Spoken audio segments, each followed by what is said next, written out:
They locked the doors before she could explain. A black honors student, sobbing in the school hallway, surrounded by cops because a white parent mistook her for a trespasser. No one asked her name. No one called her mother. And when the footage leaked, the school called her the threat. But what they didn't know was who she really was. Before we deep dive into this interesting story, subscribe to our channel and tell us where are you watching from. Share in the comments below. The first time Jalen Hart heard the words slow directed at him, it wasn't loud. It didn't need to be. It was whispered just loud enough for him to hear, but quiet enough that no adult would intervene.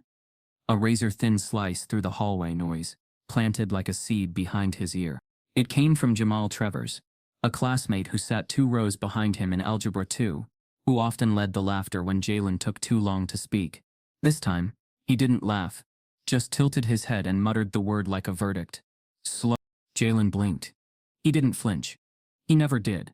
Instead, he turned his face slightly toward the lockers, letting his gaze fixate on the metal ridges, as if they were part of an unsolvable puzzle.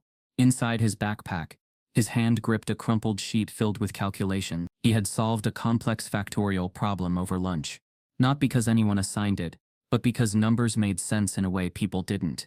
But none of that mattered here, not in the crowded, echoing halls of Oakdale Middle School, where brilliance didn't count if it didn't come with charisma, where silence was interpreted as arrogance, and not making eye contact was considered defiance, not discomfort.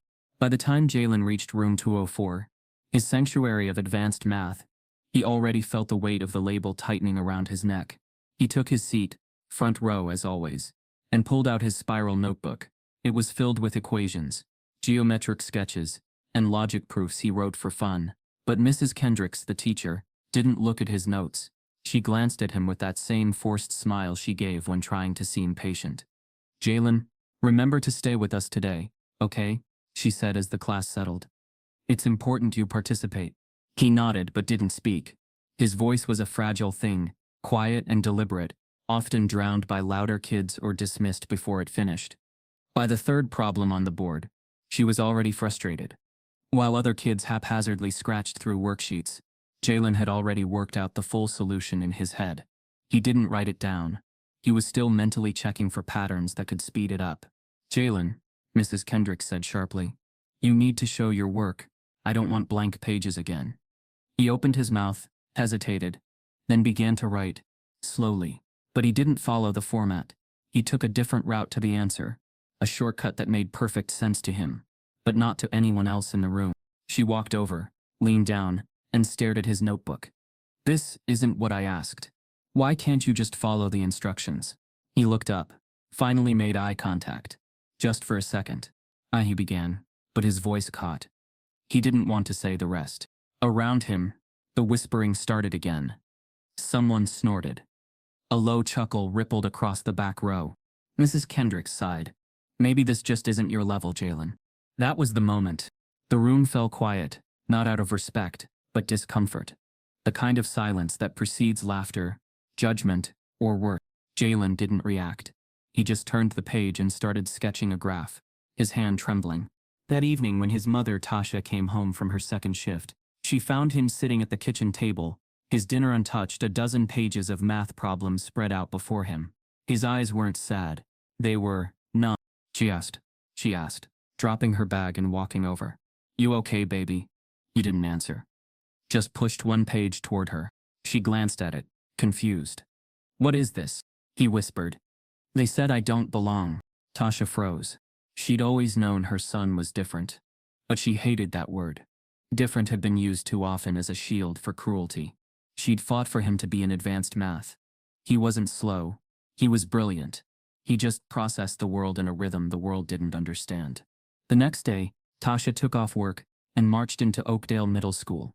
Exhausted but determined, she sat across from the assistant principal, Ms. Layton, and the guidance counselor, Mr. Evers. We're here to support Jalen, Layton said too politely. But we've had some concerns. Teachers are saying he's not engaging, he's struggling socially, and he's falling behind in class discussions. Falling behind? Tasha frowned. The boy does calculus in his sleep. His test scores are inconsistent, Evers added. He often refuses to show his work. He's disruptive by not participating. And frankly, he doesn't connect with the rest of the class. We think a more supportive learning environment might be best. Tasha narrowed her eyes. What do you mean by supportive? Layton leaned forward. We'd like to consider transitioning him out of advanced placement, perhaps into our standard math track, where expectations are more manageable.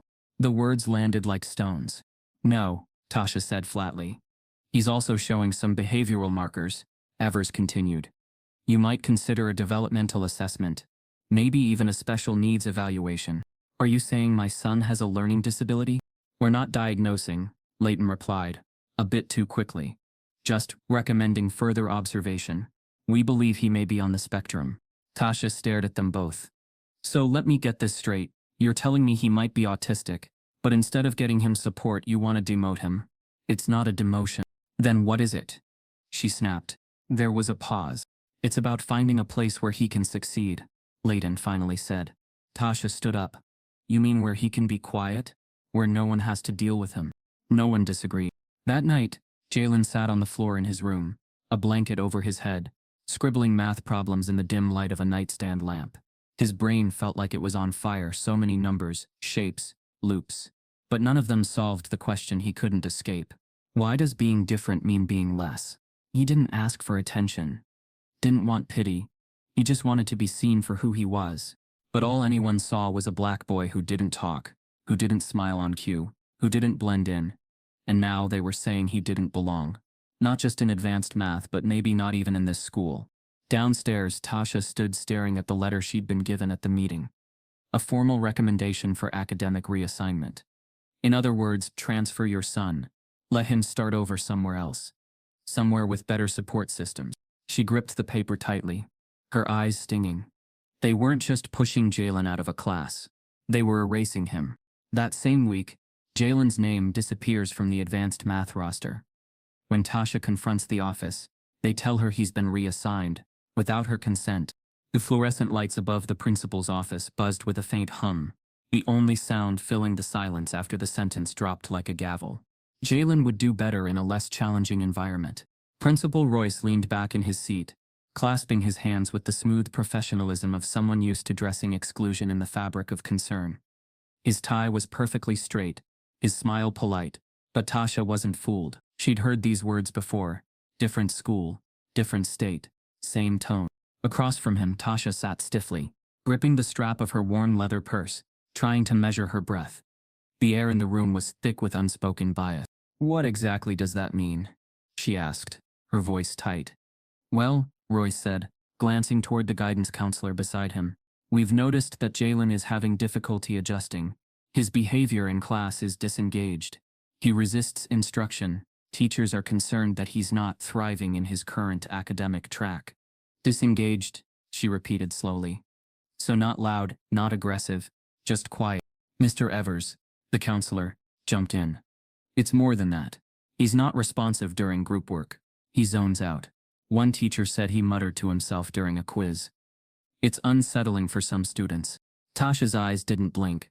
You mean he thinks out loud? That's how his brain works.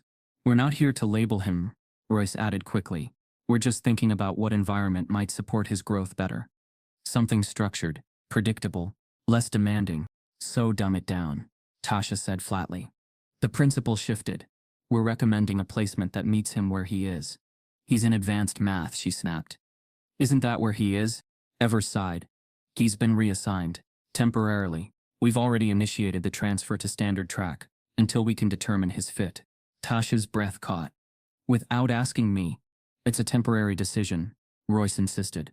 And we're still open to evaluations. Though I'll be honest, special education services are extremely limited right now. Our staff is stretched thin. Now it was all clear. There was no plan to understand her son. No urgency to explore the possibility of autism. Just a quiet maneuver to move a boy they didn't know how to handle out of sight, out of track. It wasn't just about neurodivergence. It was about race. Because a white boy mumbling during a quiz would have been quirky. Misunderstood genius. Maybe. But Jalen Black, quiet and unwilling to make himself smaller, was labeled defiant. Tasha inhaled slowly, trying not to let her voice break. Do you have any black boys in your gifted program? Any at all? Neither man answered. She continued. Because I've done my reading. Black students, especially boys, are under-identified for gifted programs and over-identified for behavior issues. You know why? Because when they don't perform the way you expect, you see a problem, not potential. Tasha, Evers tried, but she wasn't finished. You want to take the only space my son felt safe in, math, and make it another place where he has to prove he deserves to exist. And you call that support? Royce leaned forward, softening his tone. We just want what's best for Jalen. No, she said, standing slowly. You want what's easiest for you. She turned and walked out without waiting for a response. Outside the office, Jalen was sitting on a bench, knees drawn up to his chest, his backpack in his lap. His eyes flicked up as she approached, unreadable, but alert, like he already knew what had been said. She sat next to him. For a moment, neither spoke. Finally she said, "They think you're too much for the class." He nodded slowly. "I heard." Her chest tightened. "They said I don't belong," he added, softer now. "No," she said firmly. "They said they don't know how to see you. That's not the same." But Jalen looked away, his face blank. Tasha had seen that expression before. It wasn't sadness. It was resignation. The look of someone already calculating how much more of himself he'd need to hide to be left alone. That evening, she tried to make his favorite dinner, shrimp pasta with garlic bread. But he barely touched it. He spent hours in his room. The door cracked just enough to show a sliver of lamplight, but not enough to invite her in. She called the district office, demanded an emergency IEP meeting, and requested an independent autism evaluation. The woman on the phone was polite, but dismissive. "There's a waiting list," she said. 6 to 9 months. Tasha hung up without saying goodbye. The next day, Jalen sat through his new class in silence. The problems were easier, repetitive, uninspired. He finished the worksheet in 5 minutes, then stared at the wall. The teacher never looked in his direction. Around him, kids threw paper, snapped rubber bands, whispered about sneakers and video games. None of them noticed the boy who once wrote number theory proofs for fun. By lunch he'd vanished. No one noticed. Not until a full hour later, when the office got a call from a nearby bookstore. A clerk said a quiet kid had wandered in, sat in the math section, and hadn't moved in over an hour. "He's not stealing," she said. "He's just solving problems, silently, like he lives in his head." When Tasha got the call, she raced there. She found Jalen tucked into a corner, his backpack beside him, a worn-out calculus book open in his lap. He was scribbling equations on a scrap piece of receipt paper, lips moving silently as he worked. "Jay," she said softly. He didn't look up. She knelt beside him. "Baby, what are you doing here?" "I don't like school anymore," he said without emotion. "But I like this." She took the paper from his hand and saw a full solution to a university-level integration problem. He wasn't lost. He was escaping. That night, Jalen refuses to return to school, unless he's allowed back in advanced math, and Tasha receives a letter. Her official request for evaluation has been denied. Jalen didn't cry, not once. When Tasha came home the next day and asked if he was okay, he just nodded and retreated to his room. The door clicked shut, and behind it, she heard the soft scratch of a pencil, rhythmic and focused. At first, she thought he was doodling. But as the nights stretched on, she began collecting the loose sheets of paper he left in the living room, the kitchen table, the bathroom sink. Not drawings, equations, calculations, puzzles. Some solved, others still mid-thought. Every corner of their apartment slowly became coated with fragments of his mind. Jalen didn't speak much, but his work did. He wrote equations in spirals, color-coded his logic trees, and left entire proof sets on the back of old pizza boxes. One afternoon, Tasha found him standing in the hallway, staring at the wall like it had offended him. Only when she looked closer did she see the post-it notes, 12 of them, stuck in sequence, each one building off the last, sketching out a probability tree so advanced she couldn't make sense of it. "Baby, what is this?" she asked. He answered without turning. The odds of picking the winning Powerball numbers, using prime gaps and pattern loops. She blinked. "You're calculating lottery odds?" "I'm testing a theory." She didn't know how to respond. From that moment on, she began watching more closely. He could remember gas prices to the cent from 3 months ago, could calculate tax faster than her phone's calculator. He even predicted the final digit of a scratch-off ticket, just by examining the font alignment. A guess that turned out to be eerily accurate. and yet his teachers had called him slow. One night she walked past his room and saw him staring at a college-level textbook she'd bought months ago at a thrift store, just to encourage him. He was on chapter 15, partial differential equations, and whispering aloud as he solved them. She didn't want to interrupt him, but something inside her stirred, a frustration, a need to prove to someone, anyone, that they were wrong about her son. So she recorded him. Nothing fancy, just a shaky phone camera, zoomed in on his hands as he worked through a complex integral in real time, narrating softly, pausing only to double-check a constant. No edits, no fancy lighting. She posted it on a whim, captioned it, "My son is 13, autistic and a math genius, but his school says he's not fit for advanced placement. Tell me what you see." It got 3 likes, 1 share, then silence. A week passed, nothing. Until one morning, at 5:47 a.m., her phone buzzed. A new comment had popped up. "This kid is unreal. Someone needs to see this." Then another. "I'm a math teacher. He's not just smart, he's advanced gifted. Who said he wasn't fit?" The view count jumped from 112 to 140. By lunchtime it was over 80,000. Comments flooded in, some praising his talent, others expressing outrage, many asking for updates. Then came the message. It was a DM from a man named Daniel Vega. His profile picture was plain, just a smile and a background full of bookshelves. The message read, "Hi, I run a math enrichment program for gifted youth in the city. I saw your son's video. If he's willing, I'd like to test him. No pressure, no publicity. Just let him show what he can do. We don't get many like him." Tasha stared at the message for nearly 5 minutes.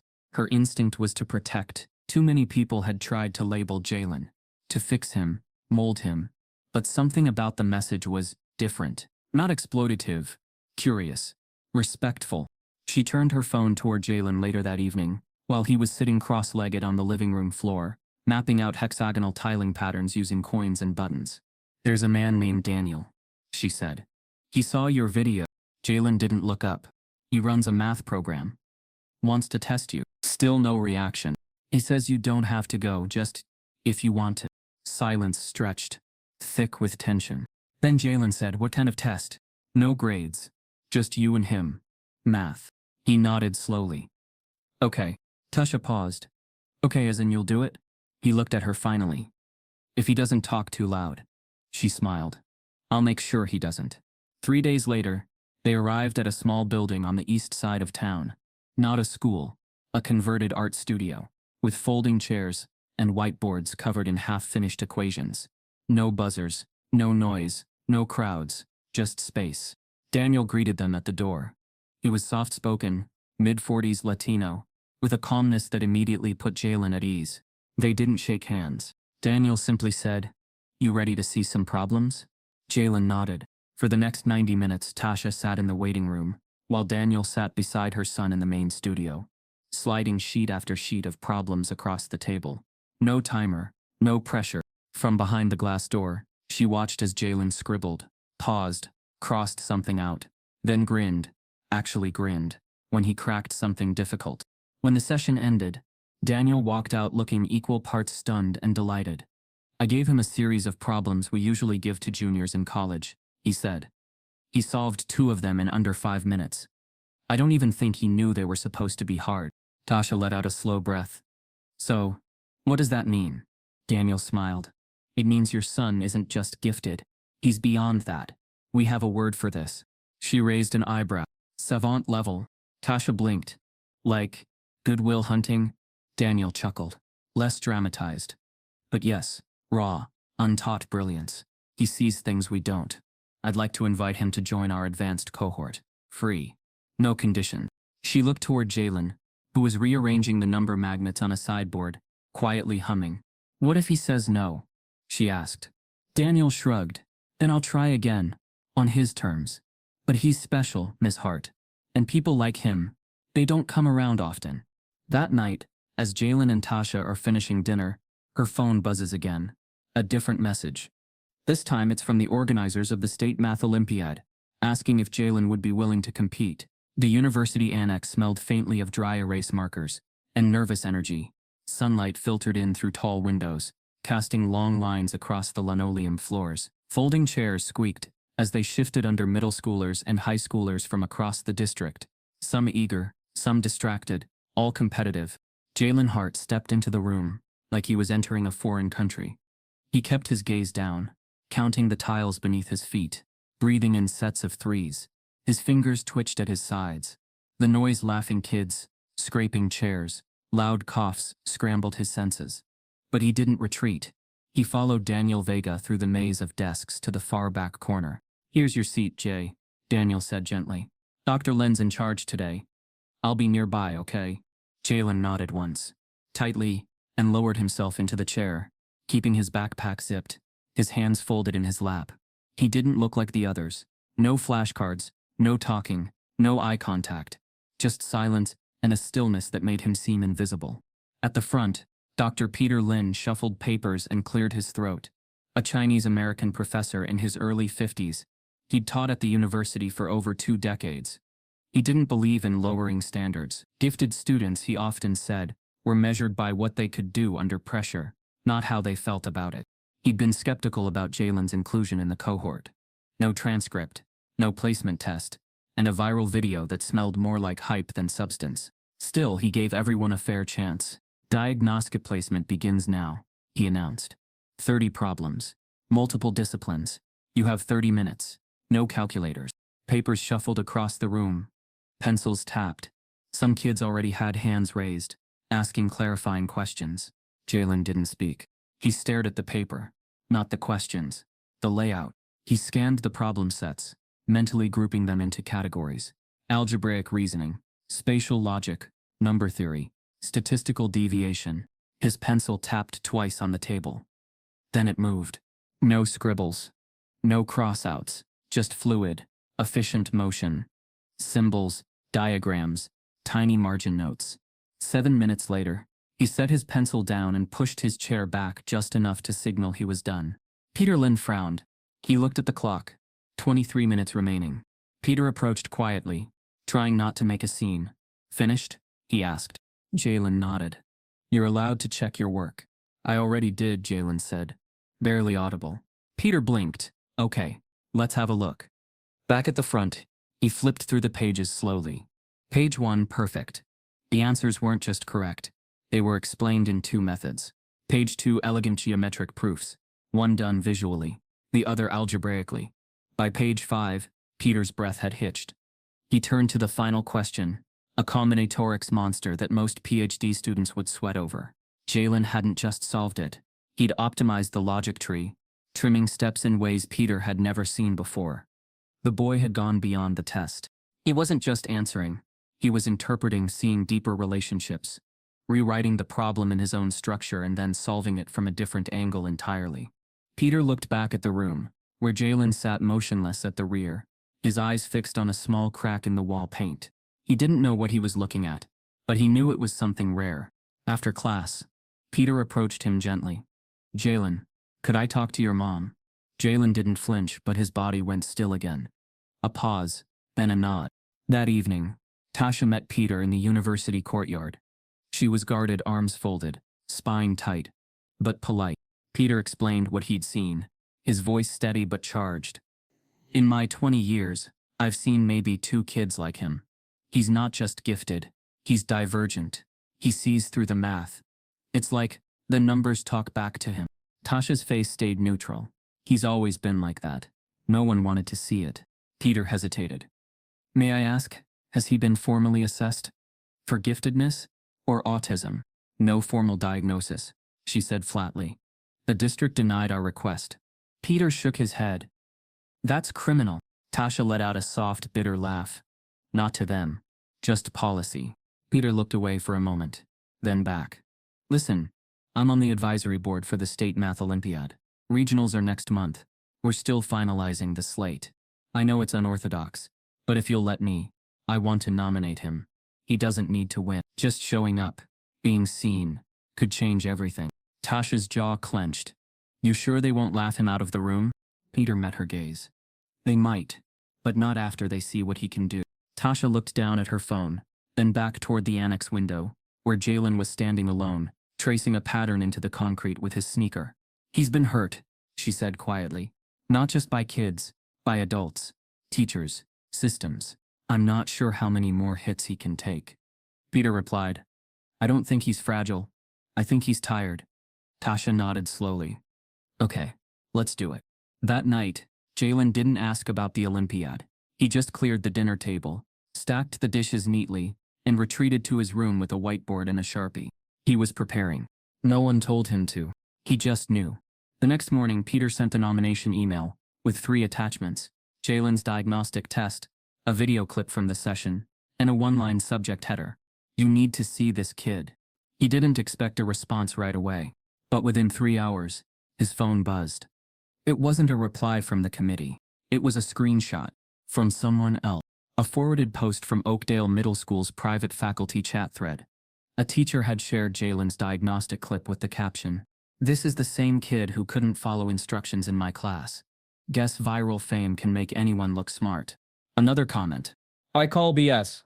No way he did that in 7 minutes." Peter scrolled in disbelief as a thread of cynical, subtly racist comments unfolded. Some questioning the legitimacy of Jalen's work, others mocking the idea of him competing at all. Peter's hands shook as he dialed Tasha. "You need to see this," he said. She did, and she didn't cry. But she burned. Tasha replies to the thread with receipts. And the next day, Jalen's story gets leaked to a local journalist. By Monday morning, the news had bled its way through the tiled halls of Oakdale Middle School. Like spilled ink, Jalen Hart was competing in the state math Olympiad. At first, the reaction was confusion. Most students didn't know who Jalen was.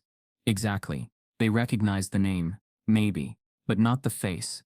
He was the boy who kept to himself, never raised his hand, never spoke unless prompted, and even then, only in quiet fragments. Most days he wore the same navy hoodie, his curly hair half tucked beneath the hood. He was background, until now. The whispers started before first period. "He's the one with the video, right?" "Nah, that's some fake stuff. His mom probably helped him." "Did you see the equations?" "That wasn't middle school math." "Exactly. So it's fake." By lunch, it turned to laughter. In the cafeteria, Jamal Trevor slapped the table, chuckling. "Yo, Jalen? Math Olympiad? He don't even talk, bruh. What, he gon' blink the answers?" More laughter. Another kid chimed in. Bet his mom threatened to sue the school or something. That's how they got him in. Even some of the teachers weren't subtle. During a faculty meeting, Ms. Kendricks, the same teacher who once told Jalen he might not belong in advanced math, raised her eyebrows at the announcement. "I mean, look. He doesn't act gifted," she said, her voice low but pointed. "I've had actual prodigies in class. Jalen's. He's off, barely contributes, never submits full work. If he's so smart, why doesn't he show it here?" Mr. Dietz, the science teacher, shrugged. "He might have gotten lucky on a test, or maybe someone helped him." Across the room, only one teacher, Ms. Rodriguez, the new ESL instructor, frowned. "You all ever consider he might be autistic, or just think differently?" The room fell silent for a beat. Then someone muttered, "Different doesn't mean gifted." And that was that. Back in the halls, the quiet humiliation began. No fists, no open bullying, just the cutting looks, the sarcasm coded in fake smiles, the questions posed loud enough for Jalen to hear but never directly at him. "Man, if he's going to Olympiad, maybe I should sign up too. Bet he fails round 1. He probably doesn't even know what a quadratic is." Jalen didn't respond. He never did. He just kept walking, head low, earbuds in, but no music playing. Just noise-canceling silence. But he felt every word, each one sliced deeper than the last. Not because of what was said, but because of who said it.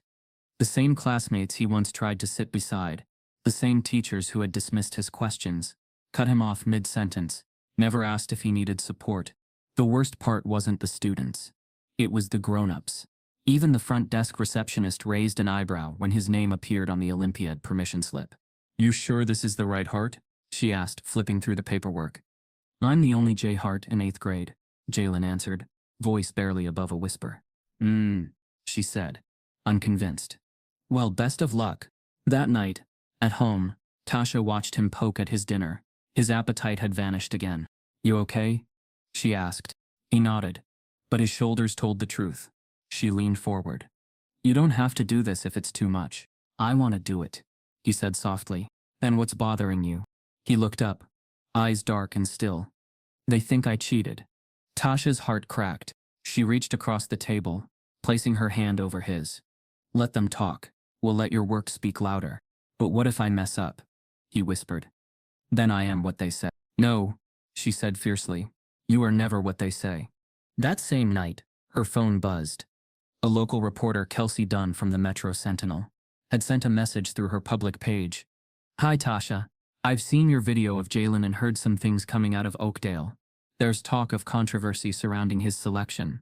I'd love to come by and hear your side. It's clear there's more to this story. Tasha stared at the screen. She didn't trust the media, not after seeing how quickly they could twist a story. But part of her also knew that silence had done her son no favors before. Maybe now was the time to speak. She turned the phone around to show Jalen.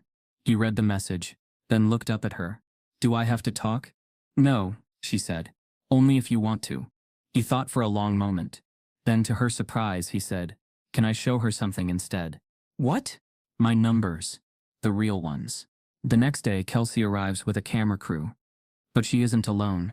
Standing beside her is a well-known education advocate, one with a history of exposing racial bias in gifted programs. And she's already filed a public records request on Oakdale's academic tracking system. The doorbell rang just after 10 a.m. Jalen was dressed, hoodie up, sitting quietly on the couch, watching the hallway light reflect off the polished floor. He didn't speak, didn't fidget, just waited. Tasha stood beside him, equal parts anxious and alert. Kelsey Dunn from the Metro Sentinel arrived with a notebook and a disarming smile. But it was the woman beside her who made Tasha's breath catch. Marla Givens, national education advocate, former teacher, known for dragging entire school districts under federal investigation for race-based academic tracking. Her presence meant this wasn't just another soft human interest piece. It was a warning shot. Miss Hart, Marla said warmly, extending her hand. We've heard a lot about your son. Jalen stood, shook her hand quickly, then stepped back, eyes flicking to the floor. Kelsey began with a few light questions. How does it feel knowing Jalen's about to represent the city at the state Olympiad? Tasha smiled politely. It feels overdue. Jalen didn't speak, but quietly picked up a spiral notebook and handed it to Marla. She opened it. Dozens of pages of clean logic, advanced equations, some solved in more than one way. One page was labeled Thought Experiments, Unsolvables with Problems he'd written himself. Marla's eyebrows lifted. Did you make these? Jalen nodded. Marla turned to Kelsey. This isn't gifted. This is profound divergence. That afternoon, the Metro Sentinel released the story. It was meant to be a redemption arc. The headline read, Misunderstood Genius. Local black autistic boy heads to math Olympiad. But the segment on the 6 p.m. news painted a different picture. The B-roll footage lingered too long on the modest apartment. The music swelled when the words autistic and special needs were used. They chose the softest clips of Jalen, him staring quietly at his notebook, him blinking under bright lights, him solving a single problem without showing his process. Quiet but sweet, the anchor said. A reminder that greatness can come from the most unexpected places. They meant well, but the framing was clear. Not a gifted mathematician, not a rising star, not a young scholar, a charity case. The internet reacted within hours. The clip went viral, but not the way Daniel Vega had hoped. Comments flooded every social media post. Affirmative action at its worst. Notice how they didn't show his score sheet? Kids a plant, parents using his condition for sympathy. Bet his mom played the race card to get him in. Math Olympiad. Please. This is why standards are dropping. He looks high. Another diversity stunt. Tasha watched the numbers climb. Views, shares, likes. But each notification felt like a bruise. She stayed up late, refreshing the page, reading every word. She shouldn't have. She knew better. But part of her kept searching for someone, anyone, to say something kind. Something true. Instead, she found threads comparing Jalen's face to mugshots. One comment joked, "He gonna solve the system that gets him out of jail someday." Jalen didn't say a word the entire evening. He sat in his room with the lights off, the blinds closed. His whiteboard, once filled with formulas and sketches, sat wiped clean. Around midnight, Tasha cracked his door open. He was awake, staring at the ceiling. "Baby," she said softly. No response. She stepped inside and knelt beside the bed. "I'm sorry. I should have never let that camera in here." Still nothing. She reached for his hand. You don't have to prove anything to anyone. You never did. Then finally, he whispered, they hate me. She swallowed hard. No. They're afraid of you. Because they don't understand you. He shook his head. I'm not supposed to be there. They all know it. No, she said firmly. You belong in that Olympiad more than anyone. But the damage had been done. The next morning, she found him in the living room, with a cardboard box. One by one, he packed away his notebooks, his flashcards, his laminated math puzzles, even the old calculator his dad had left behind before disappearing for good. He placed the box in the hall closet, closed the door, walked back to his room. Without a word, Tasha sat on the couch, stunned. Daniel Vega called an hour later. Did you see the video? She didn't answer. I'm sorry, he added. I didn't know they'd cut it like that. She sighed. You think this was a mistake? No, he said. I think they made him the story instead of the work, and now he's carrying all of it. She rubbed her eyes. He's shutting down. He's never quit before. He hasn't quit. He's protecting himself. But I can try to talk to him. No, she said. I think it needs to come from someone who's been there. There was a pause on the line. Then Daniel said, I might know someone. That evening, there's a knock on the door, and standing there is a former math Olympiad champion, who's also black, autistic, and was once labeled unteachable. And he says just one thing. Jalen, I know exactly what they did to you. Let me show you how I beat them anyway. The sound was the first thing that unsettled Tasha, the absence of it. Jalen's room, normally rustling with pages, tapping pencils or the quiet hum of equations muttered under breath, was silent.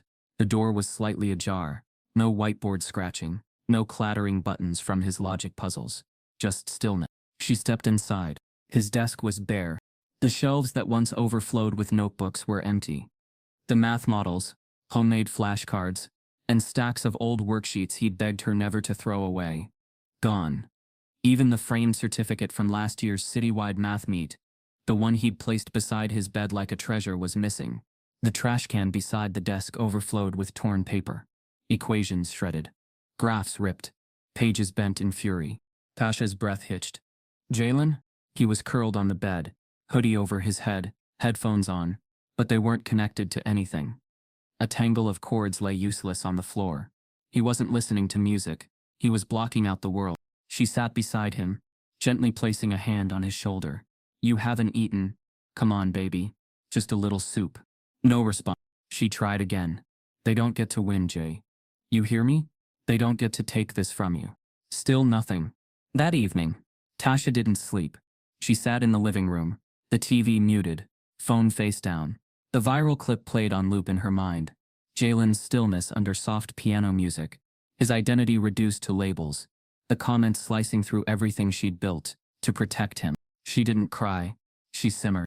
By morning, her rage had fermented into resolve. She drove straight to the math center without warning, walked through the doors like a storm in scrubs. Peter Lynn looked up from his office window and stood immediately. Tasha, you said you'd protect him, she snapped, voice trembling with restraint. Peter looked stunned. I didn't think it would go like this. You posted that clip, didn't you? He hesitated. I submitted it to a press contact. I thought if people saw how brilliant he is, it might force the school to— You used him, she cut in. You thought he was your success story, the misunderstood prodigy. You never asked how he felt. Peter's expression shifted. The shame landed hard. I didn't mean to, but you did. She lowered her voice, fierce now. He's not a headline. He's not a moment. He's a child. He's my child. And right now, he's upstairs thinking the whole world sees him as some kind of fraud. Peter stepped back, speechless. Tasha turned to leave but paused at the door. You said he was the best you've ever seen. Then start acting like he's more than just a mind. Back home, she made Jalen's favorite, peanut butter toast, cut diagonally. She placed it on his nightstand, even though she knew he wouldn't touch it. Hours passed. Nothing changed. The next day, she got a call. It wasn't from the school, or Daniel, or the media. It was from a number she didn't recognize. She answered hesitantly. Hello? This is Sophia Lagrange from the National Math Council, came the voice on the other end. Polite, clipped formal. Tasha straightened. Yes, we're contacting you regarding Jalen Hart's standing in the Olympiad qualifying series. Her heart stuttered. What about it? We've completed the review. We're pleased to inform you he's officially qualified for the state math Olympiad finals. Tasha couldn't speak. The words hung there like a fragile balloon in the air. Official letters have been sent to your home and school, the woman continued. We're aware of recent public discourse, but our selection was based solely on merit. Thank you, Tasha managed. Thank you so much. As soon as the call ended, she ran to Jalen's room. Jay. She knocked, breathless. Jay. You made it. You're in the finals. They chose you. She expected silence. But the door opened. Just a crack. He looked smaller than she remembered. Like the comments had shrunk him. But his eyes, those tired, shadowed eyes, blinked at her. Finals? He asked. She nodded. They said it was all on merit. No tricks. No pity. He looked away. Why now? Because you earned it. He didn't answer, but she saw something shift. A flicker of something behind the exhaustion. Later that night, while Tasha was folding laundry in the living room, she heard a sound. A pencil. Scratching across paper. She didn't go to his door. Didn't interrupt. She just sat down and let her heart rest. Then came the knock. Not at his room, but the front door. Tasha frowned, wiping her hands. She opened it cautiously. A tall black man stood there. Early 30s. Dress shirt under a soft sweater. Sharp eyes. Calm demeanor. He held up a worn leather folio. Evening. Name's Kendrick Ford. I was told Jalen Hart lives here. Tasha stiffened. Who are you with? I'm not press, he said quickly. I'm a former Math Olympiad finalist. National winner. Diagnosed on the spectrum at 13. Labeled disruptive by 3 schools. Tasha narrowed her eyes. Why are you here? Daniel Vega sent me, Kendrick said. He thought Jalen might need to know he's not the first. Tasha hesitated. Jalen's door creaked behind her. He'd heard. Kendrick turned his gaze toward the hallway. I know exactly what they did to you, he said steady and soft. Let me show you how I beat them anyway. Jalen nods silently, and Kendrick pulls out his own scarred Olympiad notebook, flipping to a page with an equation no one has solved in a decade, and says you solve this and the whole room has to respect you on your terms. The morning sun hit the glass-paneled entrance of the State Education Center like a spotlight. Students filed in, confident, pressed, polished. The lobby buzzed with crisp chatter, and the low squeak of polished shoes on marble tile. Blazers, badges, backpacks embroidered with elite school logos. Most were white. A few Asian, barely a handful of black or brown faces in the crowd. And then there was Jalen Hart, 13. Hoodie drawn low, jeans slightly wrinkled from a restless car ride. His fingers clenched around a single yellow pencil. No monogrammed school crest. No name tag. Just his mother by his side, holding his water bottle, and watching him like he might shatter. Inside the Grand Olympiad Hall, rows of seats sloped down toward a polished stage. Each student was assigned a seat, spaced evenly across long white tables. Behind them, coaches and school representatives gathered in a designated gallery. Parents were ushered to the upper rows. Tasha followed Jalen to his seat, but stopped at the line marked participants only. She whispered, I'll be right here. Jalen gave a small nod, then looked ahead. To anyone else, he might have looked out of place, an island in a sea of tailored uniforms. But he didn't notice them. Not yet. What he did notice was the overhead lights, too bright, flickering faintly. The buzz of an air vent, the scent of a janitor's cleaning spray still lingering on the tables. He gripped his pencil tighter. Around him, students chatted. Did you study set theory? My coach said they might throw in a nonlinear regression question this year. One boy leaned over toward another. See that kid in the hoodie? That's the one from the video. The autism one. The other boy frowned. I thought he got disqualified. Nah. They said he earned it. But like barely. The first chuckled. Look at him. That he blanks the first round. Jalen heard them. Every word. He didn't flinch, but his heart pounded. Tasha sat in the audience, scanning the room. The judges were assembling. 3 men, 2 women. All white. One whispered something to the other while pointing at Jalen's row. She caught it. They were already questioning his presence. Beside her, a woman with pearl earrings and a silk scarf leaned over. Your son? She asked, nodding toward Jalen. Tasha stiffened. Yes. Oh, that's wonderful. Good for him. These events can be challenging. Tasha forced a smile. He's been solving Olympiad-level questions in his sleep. The woman gave a tight smile. Well, these problems are very conceptual. Lots of abstract reasoning. Doesn't always translate from talent. Tasha didn't respond. She just shifted in her seat and stared straight ahead. Down below, an announcer stepped to the mic. Welcome to the 43rd Annual State Math Olympiad. This morning's round is individual logic and problem solving. No calculators. You have 45 minutes. Pencils only. Begin when you receive your materials. Papers were passed out face down. Jalen waited, fingers twitching. When the proctor gave the signal, he flipped the sheet over and froze. His mind, usually a river of calculation, felt like it had hit a wall. The first question stared back at him. Simple on the surface, a probability function, but the numbers blurred. His breath quickened.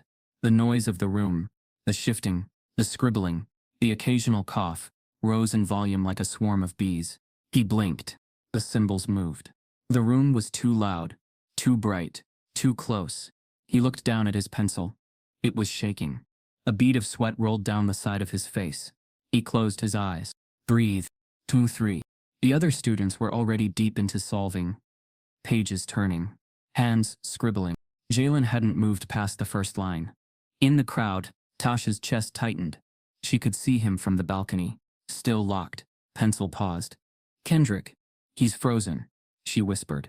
Kendrick Ford sat beside her, calm but alert. It's his sensory load. The pressure, the lights. Give him a minute. What if he panics? He won't. He's built for endurance. You just don't rush a brain like his. But even Kendrick's voice carried a hint of worry. On stage, Jalen pressed both palms to the table. Not to push the paper away, but to anchor himself. He stared down at the first problem again, forced his mind to stop panicking. What do I know? Binomial distribution. Probability. Independent variables. The words returned. Slow at first, then quicker. He broke the problem into parts, then fragments, then symbols. And suddenly, he didn't hear the room anymore. Didn't see the crowd. He saw numbers. He flipped to the second question. Then the third. His pencil moved, hesitantly at first, then with rhythm. It was catching up. In the audience, Tasha leaned forward. He's writing. Kendrick smiled. Told you. Once the numbers show up, the noise disappears. But not everyone was rooting.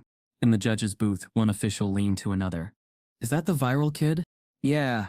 One of our diversity entries. The man raised an eyebrow. Let's see how long he lasts. Jalen didn't know about the whispers, the side eyes, the condescension. He only knew the problems. And the math had finally come home to him. Until he reached problem 9, a proof-based geometry question with multiple diagrams. 4 parts. Each required a different theorem. But he wasn't seeing the link. He stared. Clock ticking. In his mind. The shapes didn't connect. The angles felt off. Then, an idea. He remembered Kendrick's notebook. The unsolved problem.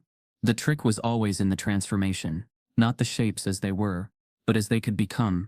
He drew a line across the diagram, rotated the structure, and started again. This time, it clicked. 10 minutes left. He raced through the last problem.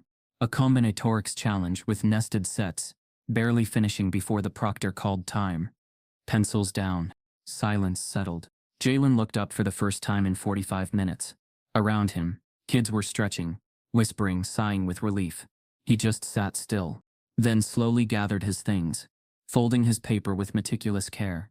He didn't know how he'd done, but he'd finished. In the judge's area, a woman raised an eyebrow. Question 9, that's the one no one solves.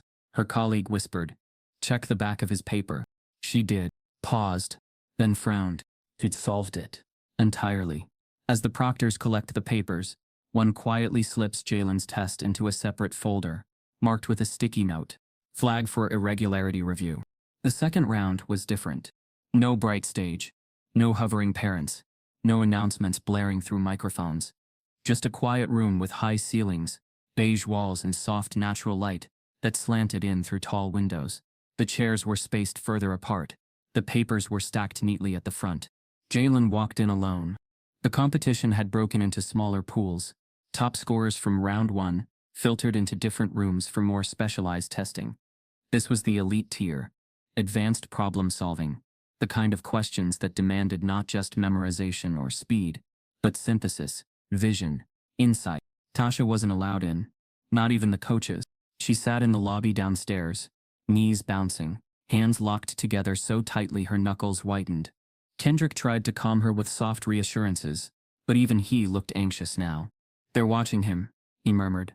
"Every move." Jalen took his seat at the far end of the room. He didn't look around. He didn't need to. He already knew the eyes were on him. 2 proctors, 2 judges seated in the corner, clipboard in hand, and just behind them, a third person with a laptop, streaming the session to the head examiner's office upstairs. It wasn't standard, but neither was Jalen. They'd flagged his round 1 test for irregularities, a term the Olympiad committee often used when a student's performance didn't align with their school record, their demographics, or their demeanor. In other words, he was too black, too quiet, too brilliant to be believed. The room fell silent. A thick packet was placed in front of him. 12 questions. 90 minutes. He flipped open the first page and felt his stomach twist. These weren't puzzles anymore. They were labyrinths. Question 1 alone was a wall of text. 3 parts dense with set notation and layered instructions. His fingers trembled slightly. His eyes darted to the corner of the page, where the room number was printed in bold. Room D, Independent Observation Tier. He understood now. This wasn't just a test. It was a trap. They weren't expecting him to win. They were expecting him to fail under scrutiny. He took a breath, closed his eyes, tried to shut out the sounds, the clicking pens, the shuffling chairs, the distant cough echoing through the corridor. And then he remembered something Kendrick had said 2 nights before. Numbers don't care about who's watching. They don't lie. But you have to trust them more than you trust the silence. He opened his eyes and began to write. Question 1 fell in 10 minutes. He rewrote the logical sequence in his own structure first, then solved it from the inside out, skipping the standard approach entirely. Question 2 required a rotation-based geometry proof.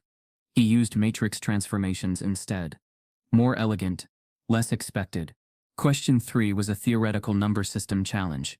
He spotted a hidden Fibonacci pattern halfway through and annotated it like a melody, each step a chord in his head. His pencil didn't stop. It moved with rhythm, not speed, with intention, not stress. The judge in the corner leaned forward slightly. "Izzy?" "Wait," the other whispered. "Watch." At the halfway mark, Jalen was already on question 7. The others hadn't made it past 4. And still, he didn't speak, didn't fidget, just solved. One problem asked him to construct a unique combinatorial function based on constraints that contradicted each other. Most would stall here. Jalen rewrote the question in terms of information theory, mapped it to a custom binary structure, and cracked it in 5 lines. "Jesus," one judge murmured. That's doctoral level. No way he's writing that in real time." The proctor didn't interrupt, but her pen scribbled faster now. They were noting everything: pencil movement, eye direction, how often he paused, how long he spent thinking. He gave them nothing to flag. He wasn't fast for the sake of being fast. He was fluent. An hour in, he'd reached the final question. And then finally, he stopped. Not because he was tired, but because the question intrigued him. It was a logic paradox, one rarely used in Olympiads due to its controversial solution base. No single right answer. It tested not correctness, but interpretation. Jalen didn't panic. He paused, then smiled just slightly. He flipped his sheet over and wrote his own variant of the paradox. Solved it from both perspectives. Offered proofs for each. It wasn't showing off. It was invitation. By the time the proctor called time, Jalen had written on every page, used every margin, and annotated solutions, with notes like alternate path, see reverse page. He placed his pencil down, quietly pushed his paper forward, and waited. No one else had finished. No one else even looked done. One of the judges stood, walked to the front, and picked up his paper.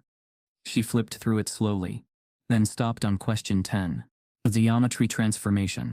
She blinked, turned the page, flipped it back. Then without a word she stood, walked to the laptop on the side table, and typed something. A minute later the head examiner, a tall man in a pressed gray suit, appeared at the door. "What is it?" "Look at this," she said, handing over Jalen's paper. He took it, scanned the pages, then narrowed his eyes. "Who's this student?" "Jalen Hart. Oakdale Middle." "Where's his coach?" "He came independently, no school sponsor." The man frowned. Have we confirmed his eligibility? Yes. Twice. No red flags. Just this.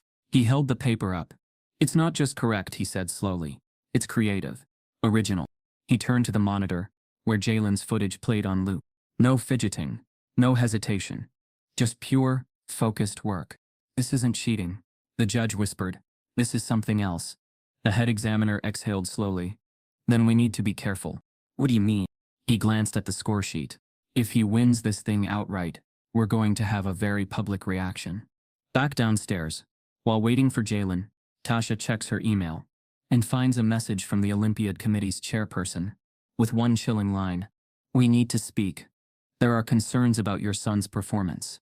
The results came in less than 24 hours later, quicker than expected, and louder than anyone could have prepared for. Jalen Hart had not only scored a perfect score on the Olympiad finals, he'd broken a 15-year record. A total sweep. No errors. Every problem solved, and in some cases rewritten more efficiently than the original key. His solution to question 10, a creative logic paradox, was so layered, it was flagged for academic review, not because it was wrong, but because it introduced a novel approach the judges had never seen used at this level. The official email came to Tasha's inbox, stamped with a congratulatory note from the Math Olympiad board. Your son has achieved a perfect score in the Olympiad finals, placing first statewide. He has been invited to the national round. Please expect press inquiry. For a moment, Tasha couldn't move. She sat in the lobby with Kendrick, eyes locked on the screen, her heart caught somewhere between pride and dread. They're not going to celebrate him, Kendrick said quietly. Tasha nodded. No, they're going to come for him harder. And they did. Within hours, social media exploded. The news outlets picked it up first. Autistic teen breaks Olympiad record. Black math prodigy stuns judges. Oakdale middle student makes state history. Then came the comments. Some were supportive, but most were, he probably had the answers beforehand. I want to see him take it again. Bet he chokes. No way a kid from a public school did this on his own. Affirmative action strikes again. He's just a tool for woke politics. One post in particular stood out. A blurry photo of Jalen walking through the competition hallway, backpack slung low, hoodie over his head, looking down. It was posted by a parent from one of the prep schools. Captioned, "Is this the face of a cheater?"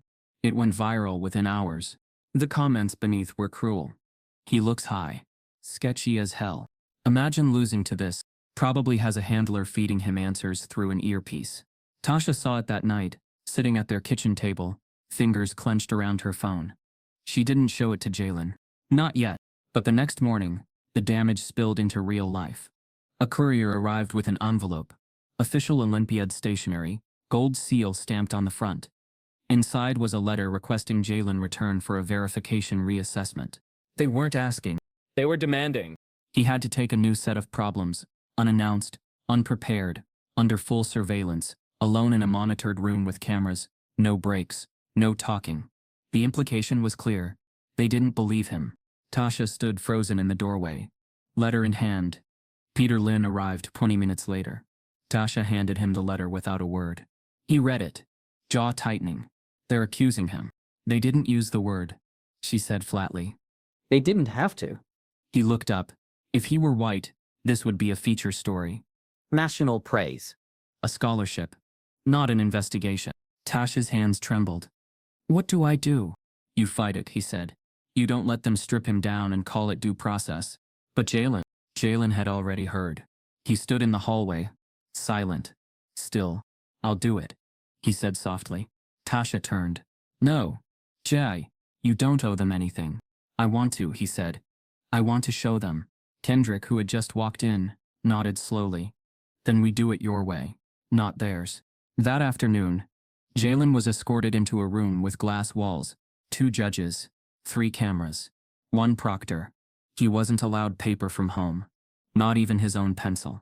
They gave him problems designed to break confidence, multi-layered challenges, trap logic, problems with intentionally misleading variables. Jalen cracked the first one in under 5 minutes. The second took 7. The third one most students skipped entirely in nationals. He solved by mapping an alternate dimension to reduce variable dependency. He didn't flinch. He didn't panic. He performed faster this time. Cleaner. By the end of the hour, his sheet was full. His pencil sat quietly on the desk. His hands were calm. The judges reviewed his work in real time. One of them leaned over to the other. Is this legitimate?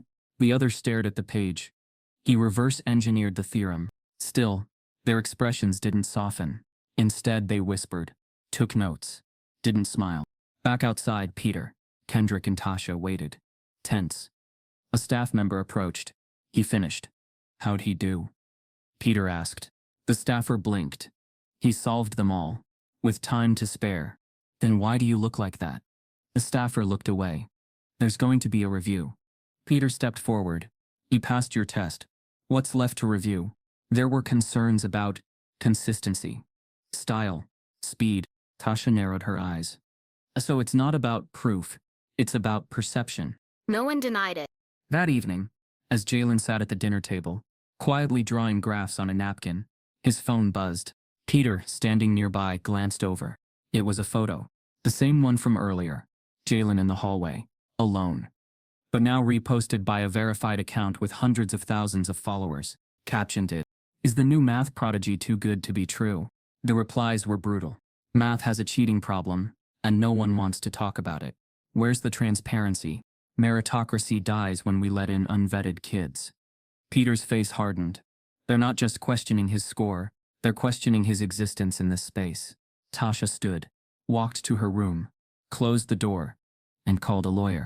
But as the Olympiad board meets to debate Jalen's validity, an anonymous email lands in their inbox. A full breakdown of Jalen's work. Signed only. The judges you refuse to hear. The inbox of the Olympiad board buzzed at 6:42 a.m. hours before they were scheduled to vote on whether Jalen Hart's record-breaking score would stand. No subject line, no sender name, just an encrypted message with one file, a PDF titled, Undeniable, a professional analysis of J. Hart's Olympiad solutions. Inside, page 1 was a simple statement. To the board, we are the judges you ignored. The ones who know what brilliance looks like. We reviewed his work deeply. Not from fear, not from prejudice, but from curiosity. This boy didn't cheat. He reimagined. What followed was a meticulous breakdown, each of Jalen's solutions, annotated with footnotes, references, and side-by-side comparisons with graduate-level mathematics. He didn't just solve question 10, one judge wrote. He reframed the paradox in a dual inference system. That's not mimicry, that's synthesis. By 9 a.m. the leak had reached Twitter. By noon, it was everywhere. Jalen Hart, the kid with the hoodie, was no longer just a controversy. He was a case study. A wave of pushback began. Not against Jalen, but for him. Dr. Maisie Holmes, an MIT mathematician, tweeted, "Just reviewed Jalen's Olympiad set. It's stunning. I wouldn't have solved 7 the way he did, but now I wish I had. We're witnessing rare cognitive architecture." Dr. Brian Kessler from Stanford added, "His combinatorics response demonstrates layered thinking beyond what's taught at any middle school level. There's no way this is coached. This is raw intellect." TikTok got wind of it next. Creators began uploading frame-by-frame explanations of his solutions. Some teachers turned his logic paradox into a classroom discussion. Others, like high schoolers and college students, stitched the video with phrases like, "How did we let them doubt this kid? This is why we need more black kids in STEM." They called him slow. Now he's rewriting the rules. And then, without warning, the YouTube video appeared. A 26-minute mini-documentary. The Boy They Called Slow. It opened with grainy footage of Jalen, walking to class alone, hoodie up, shoulders tight. Then cut to a narrator. They said he was distracted. They called him defiant. What they didn't see was genius. Quiet, inconvenient, black genius. The video featured interview clips with Kendrick, Peter Lynn, and even Marla Givens, the education advocate. It pulled no punches. Jalen's shredded notebooks. The footage of him solving in silence. Side-by-side comments showing racial bias from school officials and internet trolls. A line from Peter became the tagline. If he were white, they would have called it gifted. But because he was quiet and black, they called it suspicious. The documentary hit 3 million views in 48. Suddenly, Jalen wasn't a question mark. He was a symbol, a movement. A TikTok campaign started under Let Jalen Learn. Students posted stories about being underestimated. Parents shared clips of neurodivergent kids doing math. Teachers started re-examining their advanced placement demographics. He was everywhere, and yet Jalen hadn't said a single word to the public. At home, he remained himself. Still quiet. Still inward. But something had shifted. He wasn't hiding anymore. He'd started solving again, this time without fear. He no longer erased his margin notes. No longer hesitated before raising his pencil. Tasha sat across from him at the kitchen table, watching him sketch a series of interconnected variables. "You okay?" she asked softly. He nodded. "I know it's a lot," she said. "All these people suddenly saying your name. I don't mind them now," he said quietly. "They're listening, not guessing." The doorbell rang. A delivery person stood with a thick envelope. Inside, an admissions packet from Westbridge Academy, one of the top private schools in the country. A school known for producing Rhodes Scholars and Olympiad finalists. The letter read, "Mr. Hart, we've followed your progress with admiration. We believe you would thrive here. We'd like to offer you full tuition for 4 years, including housing, materials, and mentorship access." Peter Lynn looked at the letter and let out a long whistle. "Westbridge? That's the Ivy League of prep schools." Tasha's eyes welled. "They've never taken a student from Oakdale. Ever." She handed the letter to Jalen. He read it silently, absorbing each line. And then gently, he placed it back into the envelope. "No," he said. Tasha blinked. "No?" He shook his head. Peter leaned in. "Jalen, this could open doors most people never even see." "I don't want to start over," Jalen said. "I want to fix where I came from." Peter hesitated. "You mean Oakdale?" Jalen nodded. "They don't have anything for kids like me. Not because we don't exist, but because no one made space." Tasha looked at him stunned. "You don't want a better school?" she asked. "I want to make mine better," he replied. "So the next kid like me doesn't have to be famous to be seen." The next morning, Jalen sends a letter to the Oakdale School Board, requesting funds to start a STEM lab for neurodivergent and underrepresented students. They respond in one line, "We don't have the budget for that." Tasha stood at the kitchen counter, the Westbridge scholarship letter trembling slightly in her hand. She read the opening line for the 5th time, unable to wrap her head around it. Full tuition, 4 years, mentorship, a guaranteed pipeline to the country's top universities. She looked across the room, where Jalen sat cross-legged on the floor, sketching a network of equations across an old poster board, his brow furrowed in concentration, the edges of his hoodie drooping as he leaned in closer, pencil flying. "Jaz," he said softly, trying to steady her voice. "You sure about this?" He didn't look up. "You don't want to even visit Westbridge? Just see it?" "I read about it," he said, still scribbling. "It's beautiful," she said, carefully. "It's built for kids like you." He paused. "No, it's built for kids like they want me to be." She walked closer. "And Oakdale?" He finally looked up. "Oakdale is broken. But it's mine. And it shouldn't take going viral for them to see someone like me." She sat down beside him, her hand finding his. "Why do you feel like it has to be you?" "Because no one else is doing it," he said. "They keep telling me I'm exceptional. But I'm not. I'm just exposed." She blinked. "Exposed?" He nodded. "There's more like me. Quiet kids. Autistic kids. Kids who don't get second chances because they're black or poor or weird. They hide, or get pushed down, or told to transfer." Tasha's heart caught. He continued. "They made me a headline, but I'm not a token. I'm a blueprint." And that was when it clicked. Jalen didn't just want to be seen. He wanted to build a path. The next day, he walked into Oakdale's front office with Peter Lynn at his side. He requested a meeting with the superintendent and the school board. Tasha had typed the letter, but Jalen had signed it deliberately proudly.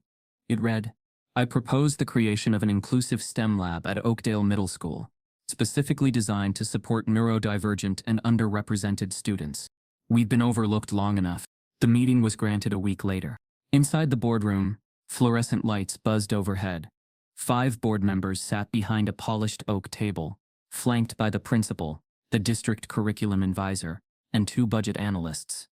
The mood was cordial, but Jalen stood at the front, holding a hand-drawn diagram of his proposed lab: adaptive lighting, sensory-neutral design, flexible seating, peer coaching stations, and open project boards. He spoke slowly, but clearly. "We don't need expensive smartboards," he said. "We need whiteboards kids can't be erased from." Peter Lynn watched proudly from the corner. Tasha sat in the back, quietly gripping the edge of her chair. When Jalen finished, there was a pause. Then Ms. Layton, the same board member who had once supported moving Jalen out of advanced placement, cleared her throat. "It's a compelling vision, Jalen," she said, in a tone soaked in politeness. "But these kinds of programs are expensive. Staffing alone." Another member chimed in. "We're already behind on technology upgrades, and the inclusion budget is locked into IEP allocations." Jalen didn't blink. "This isn't about devices, it's about space and choice. I've already drafted the model using existing classrooms. I've got donors who've reached out since the Olympiad. I'm not asking you to do everything. I'm asking you to stop doing nothing." That silenced the room, until the superintendent leaned forward. "Even with community help, we still need board approval to allocate space and supervision. And we're in a deficit year. I'm sorry, Jalen. We just don't have the budget." The words landed like a slap. Peter started to speak, but Tasha placed a hand on his arm. "Let him respond." Jalen stood still for a long moment, then quietly rolled up his diagram. "I thought that might be your answer," he said. "I brought something else." He opened his backpack and handed each board member a small packet. Inside, letters from other students at Oakdale: neurodivergent, anxious, isolated, unheard. One read, "I've never been in advanced classes because I panic when called on. But I love coding." Another, "No one asked why I tapped my fingers. They just told me to stop. I stopped. But I also stopped asking questions." Dozens more, typed handwritten, some with drawings. All voices that had never made it to this room before. Tasha watched one board member slowly wipe a tear. Jalen stood a little taller. "I'm not here to make you feel guilty," he said. "I'm here because someone should have made this room a long time ago." The board ends the meeting with no vote. But the next morning, Jalen finds a sealed envelope in his locker. Inside is a handwritten note from a former teacher who once doubted him, and a check for The note reads, "I was wrong. Build the lab. I'll help." The envelope was plain. No name, no return address. Just J. Hart, scribbled in small uneven handwriting, and slid into the narrow slot of Jalen's dented locker. When he found it that morning, he stood still in the hallway, the buzz of middle school noise swirling around him. He looked at it for several seconds before opening it. Inside was a check, $5,000, made out to Oakdale STEM Initiative, and a short note, written in blue ink, on yellow paper. "I was wrong. I see that now. Build the lab. I'll help however I can." Mount Buzzley. No last name, just the initial. But Jalen knew who it was. The same math teacher who once sighed, exasperated, in front of the class and muttered, "Maybe this just isn't your level, Jalen." It was the first adult to call him slow in public. And now, the first to fund the very thing she said he didn't belong in. Jalen held the check for a long time, not smiling, but not blank either. Something between vindication and quiet sadness passed across his face like a slow shadow. That evening, Tasha came home to find him already sitting at the kitchen table with his laptop open. He didn't look up. "Mom," he said, "we have our first donation." She paused in the doorway. "What?" He handed her the check and the note. She read it twice, her mouth slightly open. Then Jalen added, "But the board still said no." Tasha didn't respond right away. She walked to the sink, washed her hands slowly, methodically, then turned back around. "I'm done being quiet," she said. She didn't wait for permission, didn't draft a press release, didn't call a lawyer this time. She went to war the only way she knew how, by telling the truth. That night she logged onto Facebook, opened a blank status bar, and started typing. At first it was calm, measured, a timeline of events. Jalen's misdiagnosis, the lowered expectations, the forced class transfer, the viral backlash, the Olympiad, the test under surveillance, the board's rejection of the lab. But then the emotions spilled in. She wrote about the nights she found her son, curled under blankets, muttering equations to himself to keep the world out. The way teachers looked through him, how his silence was mistaken for arrogance. His genius, dismissed as luck. She didn't ask for pity. She asked for accountability. She ended with one sharp line.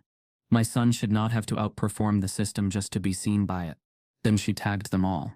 The Oakdale School District, the Board of Education, the local mayor, the state's education commissioner, the American Autism Alliance, STEM equity groups, local activists, and 5 public figures who had reposted Jalen's earlier documentary.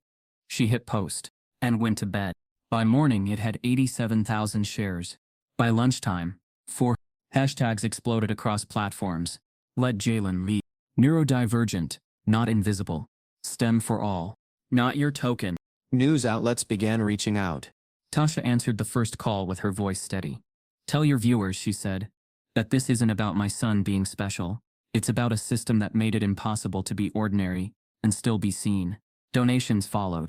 $10 from a teacher in Detroit, $50 from a mother in Atlanta, $1,000 from a STEM nonprofit in California, $5 from a 12-year-old in Missouri with autism who wrote, "I want to learn like Jalen too."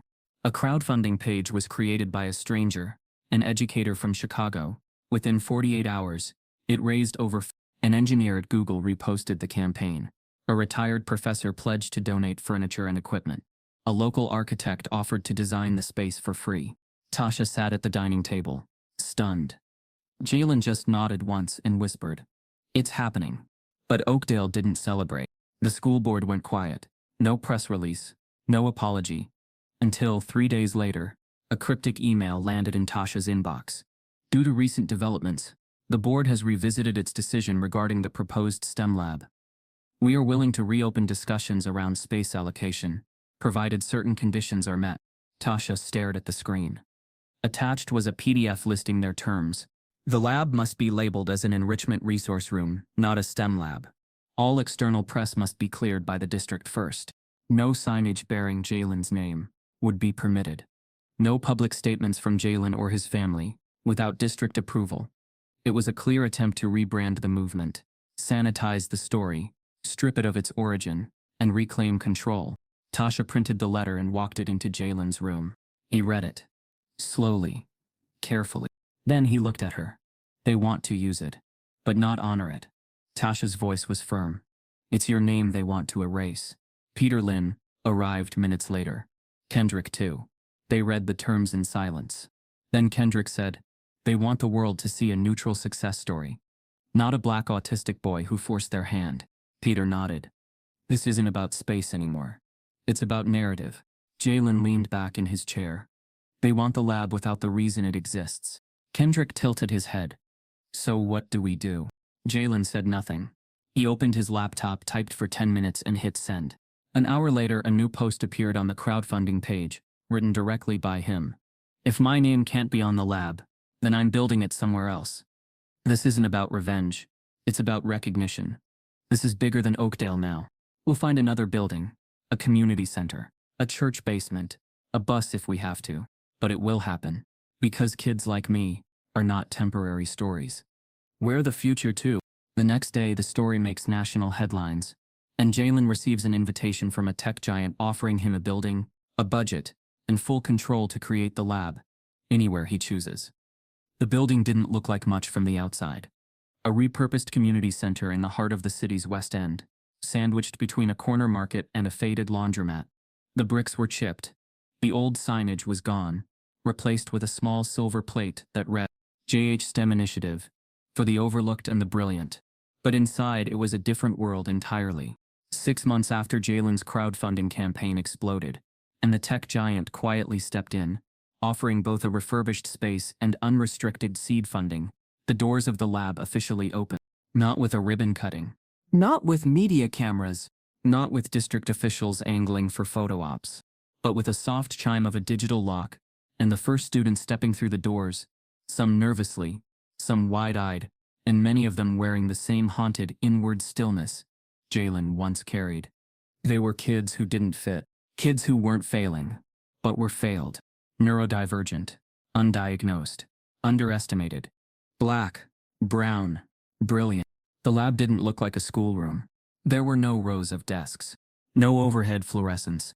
Instead, soft diffused lighting, walls that absorbed noise, tables with adjustable heights, color-coded zones, some quiet, some collaborative, some completely silent. Computers lined one wall, adaptive keyboards, eye-tracking systems, noise-canceling headsets. One room had no screens at all, just tactile math puzzles and magnetic whiteboards that curved from wall to wall. Another space, smaller and dimmer, had soft beanbags and weighted blankets, a decompression zone for when the world became too loud. It wasn't just STEM, it was sanctuary. Jalen came twice a week. No ceremony. No speeches. Just a gray hoodie and a quiet presence. He tutored slowly, gently, never speaking unless asked, always waiting for the other kid to set the pace. He didn't hover. He didn't correct. He invited, and that made the difference. One boy, 12 and barely verbal, solved his first algebraic equation by dragging blocks across a digital board. A girl who flinched at the sound of bells built a programmable robot in silence, then cried when it moved for the first time. None of them were required to perform. None were asked to sit still. And no one was ever told they were behind. Peter Lynn visited the space on the second week and just stood near the entrance, tears welling in his eyes. "I taught for 30 years, he whispered to Tasha, "and I never built anything like this." She nodded quietly. "You helped start it. You were one of the first to see him." Kendrick came by too. He sat with a small group and shared his story, how he'd once been pulled out of honors math for inattentiveness, only to graduate from Yale with a dual degree in physics and philosophy. "People like us," he told the students, "don't need fixing. We need space." And the lab had become just that. One afternoon, Tasha walked in during a mentoring session and found Jalen working with a boy who reminded her so much of him at 10, wide-eyed, shoulders hunched, fingers tapping patterns on the table. The boy was struggling with a logic problem, frustrated, about to shut down. Jalen leaned forward. "You're not wrong," he said. "You're just seeing it sideways." The boy blinked, then tried again, and got it. Tasha watched from the hallway, heart tight. Her son, once the one lost in corners, was now a guide. But the work didn't make Jalen loud. It didn't make him someone he wasn't. He still flinched at loud noises, still sat near the back during team sessions, still turned down interviews. But he was safe now, and more importantly, he was whole. He walked the halls not as a symbol, but as a builder. A student from Oakdale who used to be called slow had created a space where kids redefined what it meant to be gifted. One night, as they locked up the lab, Jalen turned to Tasha. "Do you think it matters?" he asked. "That it's not in a real school?" Tasha looked around at the recycled furniture, the patched walls, the mural a group of students had painted across the east corridor. "We exist, loudly or quietly. We are enough," she said. "It's more school than most schools ever dared to be." Later that week, Jalen was helping a girl with sensory issues adjust her coding interface when Peter Lynn walked in holding a small envelope. He handed it to Tasha quietly. "This came to my office by mistake." She opened it slowly, cautious now with any unexpected mail. Inside was a single page, thick parchment, gold seal at the top. National Youth Science Alliance, 2025 Innovation Honors. Finalist notification. To Jalen Hart. "Congratulations. You have been selected as one of 5 national finalists for this year's Innovation in Inclusive STEM Education Award. Your work in creating and guiding a new model for accessible STEM learning spaces has been recognized as groundbreaking. A representative will reach out soon. We look forward to celebrating your achievements." Tasha's hand trembled. She looked up at Peter, speechless. He nodded, then pointed at Jalen, who was hunched over a 3D printer, adjusting its calibration with the same gentle patience he used for everything. "Should I tell him?" Tasha whispered. Peter smiled. "Let him finish the print first. He always says the machine deserves focus." Tasha laughed through the tears, but her heart raced, because she knew the moment he heard everything would change again. Before she can tell him, Jalen's phone buzzes. It's a notification from Oakdale. His old school is now claiming credit for launching the lab and using his name to fundraise. The stage glowed gold beneath the towering lights of the Kennedy Center's East Hall. The National Youth Science Alliance's Innovation Honors Ceremony was no small affair. Polished hardwood floors, navy velvet curtains, and a room full of senators, scholars, scientists, and sponsors dressed in crisp suits and gowns. The kind of people whose attention didn't come cheap or often. The air buzzed with polite conversation. Champagne flutes clinked gently, laughter rose in curated crescendos, and backstage, away from the chaos, Jalen Hart sat still in a folding chair. Blazer sleeves, a touch too long, fingers pressed into a small box in his lap. He hadn't wanted to come. He didn't like cameras, or applause, or being the center of anything. But Tasha had gently touched his shoulder that morning and said, "You earned this, even if you don't say a word." Now it was his turn. The host, a tall man, with a booming voice and bright smile, announced it clearly. "Our youngest ever finalist, whose work not only broke records but reshaped how we define inclusive education. Please welcome Jalen Hart. Applause thundered. Cameras flashed. And Jalen walked out slowly, deliberately, wearing his trademark hoodie under a tailored navy blazer. He did not step to the mic. Instead, he opened the box in his lap and began quietly walking across the stage, placing a single note card in front of each person seated in the front row. The audience murmured. Each note card was printed with the same sentence, "See me before you judge me." Gasps spread like a ripple. Then silence. Then tears. A moment later, someone stood. Then another. And another. Within seconds, the entire room was on its feet. A standing ovation, not for a performance, not for a speech, but for a truth that hit deeper than words ever could. Backstage, Tasha cried quietly in the wings. Kendrick whispered, "He just rewrote the script." The next morning, headlines exploded. Jalen Hart shock ceremony, with silent protest. From labeled to legendary, teen advocate changes national conversation. They called him slow. Last night, they called him genius. Even the same anchors who once questioned his legitimacy now called him visionary. They praised his humility, his strength, his wisdom beyond his years. But Jalen wasn't listening. He didn't watch the broadcasts. He didn't bask in the glory. He returned home and walked straight back to the lab. By the next week, he was already teaching a small group of students, 4 middle schoolers who had just been pulled from general ed for behavioral issues. He didn't ask for their files. He didn't need diagnoses. He sat with them, asked what they loved, what made them feel safe, what made the world too loud. Then he built custom tracks, tactile coding, math via motion, collaborative puzzles that used rhythm instead of speech. The goal wasn't to fix them. It was to free them. Word spread. Parents began driving across districts to see the lab. Educators came to observe. He was invited to speak at conferences. He declined most, except one. Oakdale. The same school that once erased him from its advanced math roster, now wanted him back for a diversity and innovation seminar. Tasha raised her eyebrows when she read the invitation. "You going?" Jalen nodded. Not for them, for the kids still in those desks. He entered the school quietly, head down, but the moment he reached the auditorium, the students lit up. They had seen the documentary, heard the story, watched the clips of his silent protest. To them, he wasn't a myth. He was proof. He didn't lecture. He told them the truth. That some systems only listen when you shatter their silence. That being different isn't the problem. Being unseen is. That you don't have to be loud to lead. He finished with the same line from the cards. "See us before you judge us." As he stepped down, a small girl in the front row whispered, "Thank you." And that was enough. The lab grew. So did the vision. Jalen started an online open-source toolkit. Free curriculum modules for teachers who wanted to create accessible STEM environments. His project got funding from tech firms, endorsements from universities, but he still walked the halls of the lab every week, hoodie on, pencil in hand. He didn't want to be a mascot.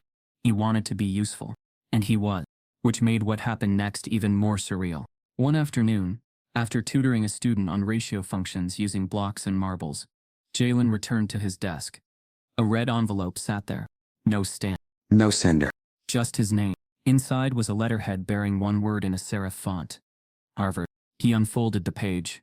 "Dear Mr. Jalen Hart, on behalf of Harvard University and our Committee on Admissions and Financial Aid, it is our great honor to extend to you an offer of full admission and a full 4-year scholarship under our Presidential STEM Fellowship Program." It continued, but he stopped reading. His hand didn't tremble. His breath didn't stutter. He just stared. Tasha walked in a few minutes later and found him holding it. Her heart leapt. What is it? He handed it to her without a word. She read it once, then twice, then put her hand to her mouth. She looked at him, her eyes brimming. "You did it!" He shook his head slowly. "We did it," he said. But even in that moment, Harvard in his hand, validation from the highest tiers, Jalen didn't glow. Because this was never about status. This was about space. He had fought for a seat not at their table, but to build new ones. Tables wide enough for the misjudged. Tables soft enough for the sensitive. Tables high enough to lift the silenced. And in doing so, he'd become not just a student, not just a symbol, but a blueprint. As he walks back into the lab, a staff member hands him a message, an invitation from the U.S. Department of Education. They want his help designing a national initiative for inclusive gifted education. No child should have to fight just to be seen. No family should have to beg to be believed. If this story made you angry, good. Now turn that anger into